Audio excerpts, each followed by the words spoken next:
চলুন এবার দেখা যাক ওয়েব হোস্টিং কিনবেন কিভাবে। স্টেপ 1, বিভিন্ন নামের হোস্টিং প্যাকেজে বিভ্রান্ত না হয়ে প্রথমে শেয়ার্ড অথবা ক্লাউড ওয়েব হোস্টিং নামের প্যাকেজগুলো থেকে কমপক্ষে 2 জিবি স্পেস ও সি প্যানেল দেওয়া হয় এরকম একটি প্ল্যান নির্বাচন করুন। আর যদি একই হোস্টিং প্যাকেজে ভবিষ্যতে আরও ডোমেন হোস্ট করতে চান, তাহলে প্যাকেজটিতে একাধিক ডোমেনের উল্লেখ আছে কিনা তাও নিশ্চিত হয়ে নিন। যেমন এগুলো bluehost.com এর হোস্টিং প্ল্যান। এখান থেকে নিতে চাইলে সিলেক্ট করতে হবে এই ওয়েব হোস্টিং নামের প্ল্যানটি। আর এগুলো হলো hostinger.com এর হোস্টিং প্ল্যান। এখান থেকে নিতে চাইলে সিলেক্ট করতে হবে এই ওয়েব হোস্টিং অথবা এই ক্লাউড হোস্টিং প্ল্যানটি। তবে আমি এখন echost.net এর এই ওয়েব হোস্টিং প্ল্যান থেকে স্টার্টআপ ওয়েব নামের এই প্যাকেজটি ক্রয় করব। কারণ এই প্যাকেজটি বাজেট ফ্রেন্ডলি এবং এতে 4 জিবি স্পেস ও 2টি ডোমেন হোস্ট করতে দেয়া হবে এবং ম্যানেজমেন্টের জন্য দেয়া হবে সি প্যানেল। এখন আমি বাই নাও বাটনে ক্লিক দিলাম। স্টেপ 2, এখানে এখন সিলেক্ট করুন হোস্টিং প্যাকেজটি কত মেয়াদে নিতে চান। মনে রাখবেন, কম মেয়াদে নিলে দাম একটু বেশি হয়, আর বেশি মেয়াদে নিলে দাম অপেক্ষাকৃত কম হয়।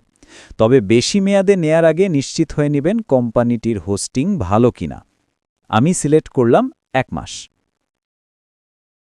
স্টেপ 3, এখন হোস্টিংয়ের সাথে যদি নতুন ডোমেইন কিনতে চান তাহলে এই বক্সে সেটা লিখুন। আর যদি আগের কেনা কোনো ডোমেইন ব্যবহার করতে চান তাহলে সেটা এই বক্সে লিখুন। যেমন আমি লিখলাম sdt.bd। এরপর এখানে ক্লিক দিন। স্টেপ 4, এটা কার্ট পেজ। কি অর্ডার দিচ্ছেন ফাইনালাইজ করার আগে এক নজরে দেখে নেওয়া। আপনার কাছে যদি কোনো ডিসকাউন্ট কুপন কোড থাকে তাহলে এখানে তা লিখতে পারেন।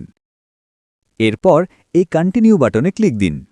স্টেপ 5, এখানে আপনার ব্যক্তিগত তথ্য দিয়ে একটি নতুন ইউজার অ্যাকাউন্ট তৈরি করুন, অথবা আপনার যদি এই কোম্পানিতে আগে থেকেই কোনো অ্যাকাউন্ট থাকে তাহলে এখান থেকে সাইন ইন করুন। আমার আগে থেকেই অ্যাকাউন্ট আছে তাই আমি তাতে লগ ইন করলাম। এরপর কন্টিনিউ বাটনে ক্লিক দিন। স্টেপ 6, এখানে পেমেন্টের জন্য আপনার পছন্দনীয় যে কোনো মাধ্যম সিলেক্ট করুন। যেমন আমি সিলেক্ট করলাম ফান্ড ব্যালেন্স। ফান্ড ব্যালেন্স হলো নিজ অ্যাকাউন্টে পূর্বেই জমাকৃত ফান্ড। এরপর এই সার্ভিস এগ্রিমেন্ট চেকবক্স দুটিতে টিক চিহ্ন দিন। এরপর কন্টিনিউ বাটনে ক্লিক দিন। এরপর কিছুক্ষণ অপেক্ষা করুন। Order complete. এখন আপনার হোস্টিংয়ের বিস্তারিত দেখার জন্য এই মাই সার্ভিসে ক্লিক দিন। এটা আপনার সদ্য কেনা হোস্টিং প্ল্যান। এখন এই ম্যানেজ বাটনে ক্লিক দিন। এটা আপনার হোস্টিং ম্যানেজমেন্টের জন্য সি প্যানেলের লগ ইন, আর এগুলো অন্যান্য তথ্য।